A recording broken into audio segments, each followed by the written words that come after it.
When they think of the civil rights battlefields, they think of Birmingham, they think of Selma, but they never think of the Sunshine State. They never think of St. Augustine. Film director Clement King has set out to tell a rarely mentioned civil rights story. Well, it's about the bloodiest campaign of the entire civil rights movement that led directly to the passage of the landmark Civil Rights Act of 1964. The stage is set in St. Augustine, and Sarasota resident Yvonne Haling-Clark remembers how it all began. The whites used to sit in one room and the blacks in another room. And when Robert came there, Robert said, "No, I'm not having that. I mean, this is ridiculous."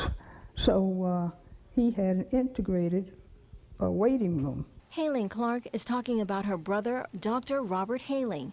At the time, he was the only black dentist in the St. Augustine area. Haling-Clark says her brother integrated his practice, and soon after, things took a turn for the worse. The Klans had a session, and Robert said, "Well, why don't we just drive by there and see what they're talking about, you know?" White men came by, and they had the guns right next to their head. While at gunpoint, Dr. Haling was taken to a Klan meeting where he was ordered to resegregate his practice. And when he refused, he and the men with him were attacked. Robert lost 14 teeth, I think it was. He was beaten bad enough to spend time in the hospital. That beating led to the St. Augustine Civil Rights Campaign, and after several other unsuccessful attempts to desegregate several establishments, Dr. Martin Luther King got involved.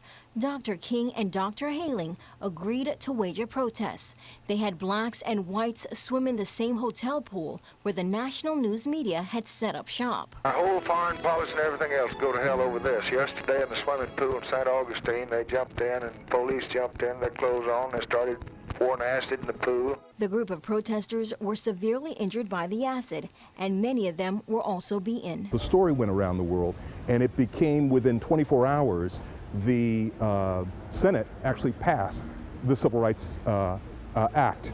The film Passage St. Augustine details the full events and will debut in Sarasota Saturday. Bobeth Yates, ABC7, your Suncoast News.